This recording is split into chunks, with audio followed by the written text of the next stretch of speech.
lijepe gljive. I ima ih jako puno vrsta, ali za njih važi pravilo da ih možete probati ovako frišku i uzmete komadić i probate ukus. Znači neću ga pojesti, njom ću je prožvakati da vidim da li je ljuta ili gorka, ova nije. Znači može. Što mi potvrđuje da je ova na koju sam sumnjao jer ona je jedna od jestivih, ona je slatkastog ukusa, nije ni kide. Pogledati ispod gljive šta je tu u ovom slučaju su pore ili cjepice. Što nam odmah govori da je iz porodice vrganjevke. E sad, ova gljiva je simbioze s nekim od ovih drveta. Ovo je Bovetus pediculatus, ovo je subapediculatus. Na pravim vrganjima, sad ovaj dio se može operisati skroz, generalno nije preporučivo Da se konzumirati gljivu koja je već krenula da ovakvog starijeg, mislim kod ovog druge vrste vrganja. Ova je iz roda Butriboletus, ova je iz roda Suilellus. E koje ti je mrežica? Ja vidiš, to je jako sitno nekad. Da vidiš mrežicu.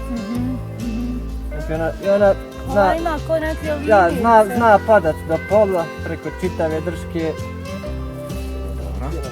A ova nema mrežicu, ova ima ove A ova ima ko neke granulacije. Ona ima blago rozikastu dršku što sad nije baš puno zastupljeno. Slično ludar na primjer. Ludara ima malo više svijetlo siv klobuk gore i malo jače nijanse prilaze više žut nego ovako naranđasti, dole je baš još jača rozikasta boja. I više ima bulbozan oblik i ona se ludara ta se ne sreće u četinaci. Ima puno i variabilni su dosta od uslova. I sad ove rusule mnogi ljudi izbjegaju. Na latinskom Suilellus skeleti isto iz porodice vrganja, zovu ga kriletova vrganjevka. Ova kriletova vrganjevka je specifična na presjek, vidite kako je dno drške. Baš nekad, nije crvavo, baš nekad cvekla, groze, ljubičasta, crvenkasta boja. Ima plavljenje koje je tu na dodiru cjepčica i mesa najjače. Generalno može se malo proširiti, evo vidiš kako vremena. Generalno ne plavi puno na presjek. I on je uslovno jestiva gljiva nakon termičke obrade. Imaju iglice što je rijetka pojava, nemaju ni blizu dobro aromu.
Gdje nisam napisao narodni naziv, vjerujte i ne znam ga, ili evo na primjer ova knjiga je primjer kako narodni nazive ljudi pobubaju vrstama koji ne postoje narodni naziv, on to samo prepiše iz nekog drugog jezika i bukvalno prevede i to je to. I onda baš imaš neke glupe nazive, žuta capica, naborana capica.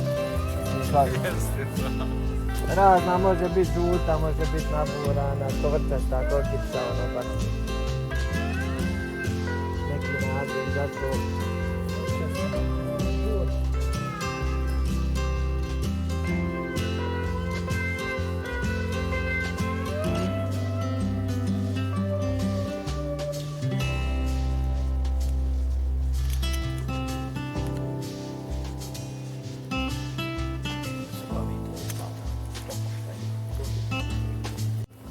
nekako manje